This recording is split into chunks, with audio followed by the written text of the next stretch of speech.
I hit the floor so hard I tasted copper, and the first thing I saw was mashed potatoes smeared across my sleeve while 23 people pretended not to notice.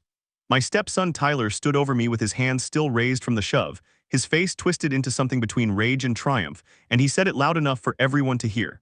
"This seat belongs to my dad, get out." The dining room went silent except for the sound of my wife Diane setting down her wine glass, and I waited for her to say my name to tell him to stop, to do anything that would prove I wasn't invisible in my own house.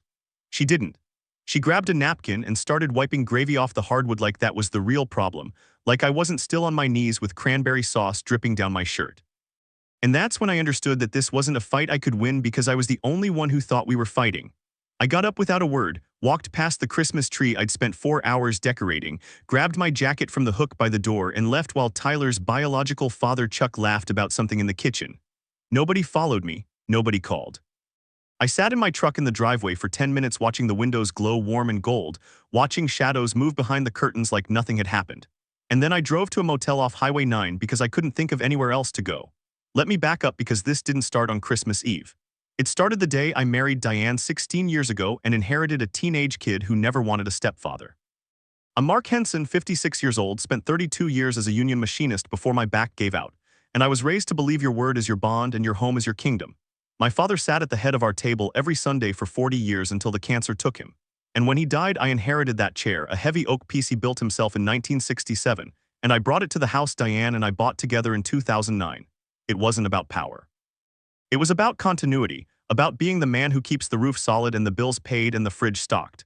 And for 16 years, I did exactly that while Tyler grew from a sullen 17-year-old into a 32-year-old who still treated me like a temporary inconvenience. Diane always said he'd come around, that he just needed time, that his relationship with Chuck complicated things. And I believed her because the alternative was admitting I'd spent 16 years as a guest in my own life. The disrespect wasn't new, it just usually stayed small enough to ignore. Tyler would show up unannounced with Chuck in tow and they'd drink beer in my garage and go quiet when I walked in like I'd interrupted something private.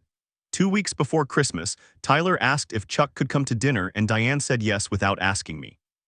And when I pointed out that this was supposed to be immediate family, she gave me that look, the one that makes me the problem.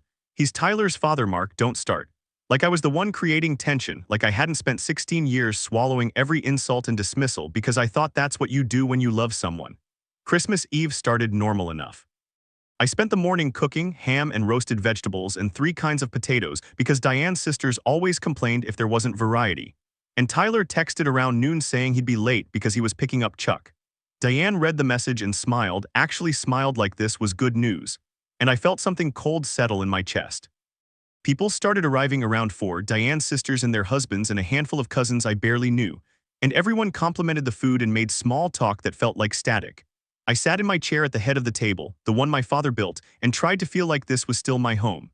Tyler and Chuck showed up around 5:3, both of them loud and laughing. And Tyler made a beeline for the table and stopped when he saw me sitting there. "You're in the wrong spot, Mark." He said it casual like a joke, but his eyes weren't joking. I stayed put and said I'd been sitting here for 16 years. And I felt Diane's hand on my shoulder, gentle but insistent, asking me to please just move to the side, just for tonight, just to keep the peace. I should have said no.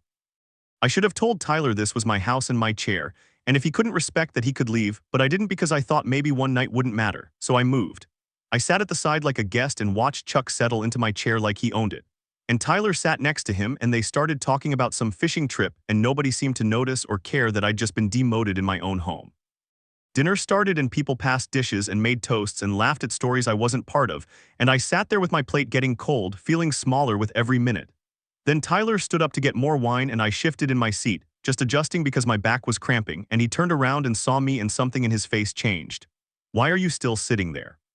His voice cut through the conversation and everyone stopped talking. I didn't understand the question. I was sitting where Diane had asked me to sit, but before I could answer he grabbed my chair and yanked it backward, and I lost my balance and went down hard, shoulder hitting first, and then my head bouncing off the floor, and the pain was immediate and sharp and humiliating. I lay there looking up at the ceiling at the light fixture I'd installed 3 years ago, and I could hear someone gasp and someone else say Tyler's name in a tone that might have been shock or might have been warning. Tyler stood over me and said his piece about the chair belonging to his dad, and I waited for Diane to defend me to tell him he'd gone too far to help me up. But she grabbed that napkin and started cleaning and asked me in this tight, embarrassed voice to please just go calm down in the other room. Not "Are you okay?" Not Tyler apologized. Just go away because I was ruining the evening. I got up slow because my shoulders screamed and my pride was shattered, and I walked out through a room full of people who suddenly found their plates very interesting. Chuck called after me something about not being able to take a joke, and Tyler laughed, and I kept walking. I took my jacket and laughed, and my phone stayed silent the entire drive to the motel, not a single call or text, and I realized that I'd been erased from my own family without anyone bothering to tell me. The motel room smelled like bleach and cigarettes someone had tried to hide with air freshener, and I sat on the edge of the bed still wearing my gravy-stained shirt, trying to figure out how I'd let it get this far. My phone buzzed once around midnight, a text from Diane saying we'd talk tomorrow. Like this was just another argument we'd smooth over with apologies I'd be expected to make. I didn't respond. I lay down fully clothed and stared at the water stain on the ceiling and wondered when exactly I'd stopped being a husband and started being an obstacle, and I couldn't pinpoint the moment because it hadn't been sudden. It had been erosion, 16 years of small cuts. I finally fell asleep around 3 in the morning, and when I woke up 6 hours later my phone showed 23 missed calls and a text from my credit union asking me to contact them immediately about suspicious activity on an account I didn't know existed. The credit union opened at 9, and I was standing outside the door at 850 wearing the same shirt from last night because I hadn't gone home to change. And when Melissa Grant called me back to her desk, she had that look people get when they're about to ruin your day, but it's technically not their fault. She pulled up an account I'd never seen before, showed me a loan for $47,000 taken out 6 weeks ago with my signature as co-signer, and my first thought was an anger. It was confusion because I hadn't signed anything since refinancing the house in 2019. It was a consolidation loan tied to Tyler's small business equipment, and my credit was the only reason it got approved. Melissa rotated her monitor so I could see the application form, and there was my name in blue ink, Mark Henson, right next to Tyler Brooks as primary borrower, and the signature looked close enough that I understood immediately why the bank had approved it. Then she showed me the security question they'd used to verify identity over the phone, and it was my father's middle name, Joseph, something I told Tyler once years ago when he'd asked about the chair. He remembered he'd saved that information and used it to steal $47,000, and the loan was already 30 days past due, which meant it was about to wreck my credit score that I'd spent 3 decades building. I sat in that chair trying to process what this meant, that the humiliation on Christmas Eve hadn't been the end of something. It had been the beginning that Tyler hadn't just disrespected me. He planned this, had gone through paperwork and phone calls and deliberate fraud using a piece of my father's memory as the key. Melissa asked if I wanted to dispute the signature, and I heard myself say yes before I'd fully thought it through, and she printed forms and explained the process, how it would trigger an investigation, how law enforcement might get involved, how this would become official and permanent. She slid the papers across her desk and handed me a pen, and I held it for a long moment thinking about what signing meant, that it meant I was choosing truth over family, choosing my name over Tyler's future, choosing to stop absorbing damage. I signed the fraud report and dated it December 26th, and Melissa made copies and told me someone would contact me within 72 hours, and I walked out of that credit union knowing I'd just declared war on my own stepson. My phone had been buzzing all morning, but I'd ignored it, and when I finally checked, there were texts from Diane asking where I was, asking why I was being dramatic, asking if I was really going to ruin Christmas over a chair. Not one word about the shove, not one acknowledgement that maybe Tyler had crossed a line. There were 3 texts from Tyler too, all with that false casual tone people use when they know they've screwed up but won't admit it. The second one said, "You've always been cool about stuff before, don't change now." I read them twice and felt something shift in my chest. This cold clarity that 16 years of being cool about stuff had taught Tyler that I'd always be cool about stuff, that there was no consequence too big for me to absorb. I drove to the VFW hall where my friend Walt Keegan runs the morning coffee crew. Walt took one look at me and poured 2 cups, and we sat in the corner booth while I told him everything. When I finished, he was quiet for a long time before he said, "This isn't a family drama, Mark, this is a scheme." He pulled out his phone and showed me how to back up messages to the cloud, how to create a paper trail that couldn't be erased. I spent the rest of the day documenting everything, and the pattern was obvious once I looked for it. Tyler had been gathering information for months, asking casual questions about my credit score and banking habits, and I'd answered because I thought we were building a relationship when really he'd been measuring me for theft. My phone rang around 4 and it was Diane. Before I could say hello, she launched into a speech about how I'd embarrassed her by leaving, how her sisters were asking questions, how Tyler felt terrible. I let her finish and then asked her about the loan, said the bank had called me about a $47,000 debt I didn't know existed, and the silence on the other end lasted so long I thought the call had dropped. When she finally spoke, her voice had changed, gotten smaller, and she asked how I'd found out. Not what loan, not that's impossible. Just how did I find out, which meant she'd known. She tried to explain it in that rush of words people use when they're caught, said Tyler had been desperate, said he'd needed the money to save his business, said she'd told him it was wrong. But he'd insisted I'd never notice because the payments were set up automatically from an account she'd opened in my name. The account was new, paperless, and Diane had been intercepting the mail. When I asked how she'd gotten my signature, she admitted she'd practiced copying it, said it had only taken a few tries, said she'd done it to protect our family because Tyler's business failing would have devastated him. She admitted she was terrified of Tyler spiraling and even more terrified of confronting Chuck. I asked her why she hadn't just asked me for the money, and she said, because you would have said no, Mark. You always say no when it comes to Tyler. And I realized she'd known I'd say no and had decided my opinion didn't matter enough to even ask.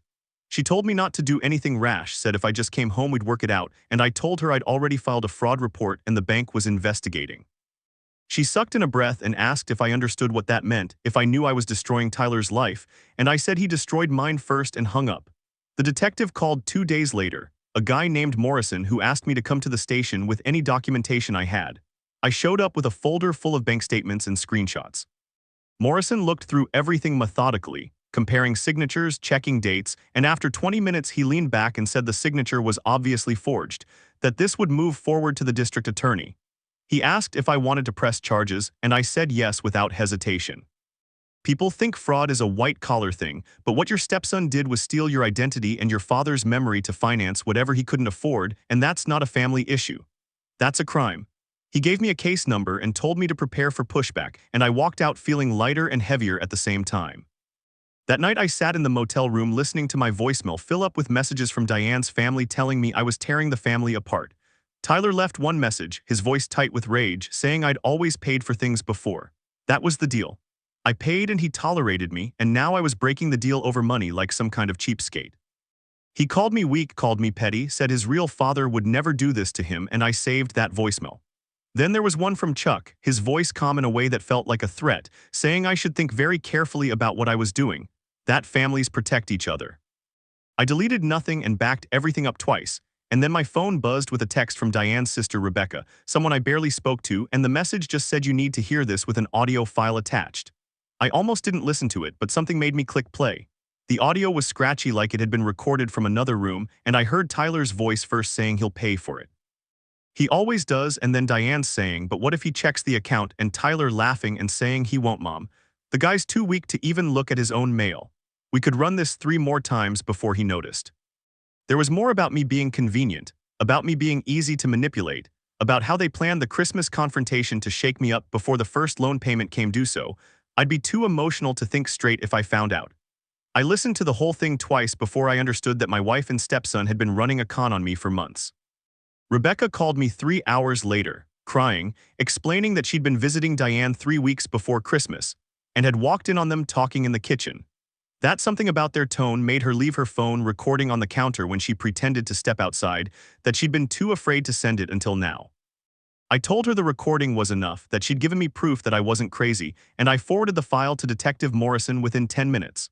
Morrison called back within the hours saying this changed everything, that permutation turned financial fraud into conspiracy, that the district attorney would want this for trial. Over the next 2 weeks I repeated the same truth until it stopped sounding strange. I met with a lawyer named Sarah Brennan who specialized in identity theft and told me my case was textbook except for the family component, which made it messier emotionally but cleaner legally. The investigator told me cases like this move fast when the paper trail is clean and the intent is obvious. Tyler hired his own lawyer who sent me a threatening letter, and Sarah laughed when she read it and said that's what people do when they have no defense. Diane called me 63 times in those 2 weeks, and I answered none of them, though I didn't block her number because Sarah told me to keep all communication as evidence. Her voicemails went from angry to pleading to coldly practical, talking about separation terms, not reconciliation, not therapy, just the logistics of ending 16 years like we were dissolving a business partnership. The preliminary hearing happened on an icy morning in February in a courtroom that smelled like old wood and anxiety. I sat in the gallery watching Tyler walk in with his lawyer and shook right behind him like a bodyguard. The judge was a woman in her 60s named Sullivan who looked perpetually annoyed, and she went through the evidence quickly, the forged signature, the fraudulent account, the security question using my father's name. Tyler's lawyer argued that this was a misunderstanding between family members, that his client had assumed he had permission, that Mark Henson had a history of financially supporting Tyler. I felt my face get hot because that argument was technically true. I had given Tyler money over the years, but I'd given it, he hadn't taken it, and there's a universe of difference between those two things.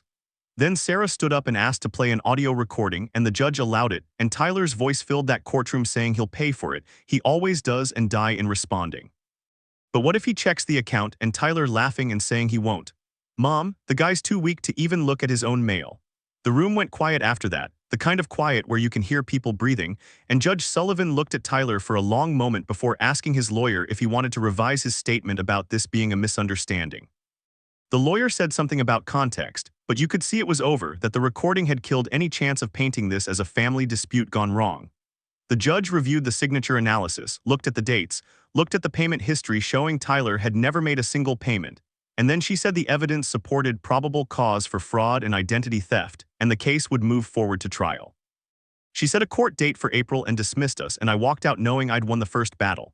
Tyler caught up to me in the parking lot and grabbed my arm, his face red and twisted, and he said, "You're really going to do this? You're going to destroy me over money?" I pulled my arm free and told him he destroyed himself the moment he signed my name, and shook step between us and told me I was making a mistake.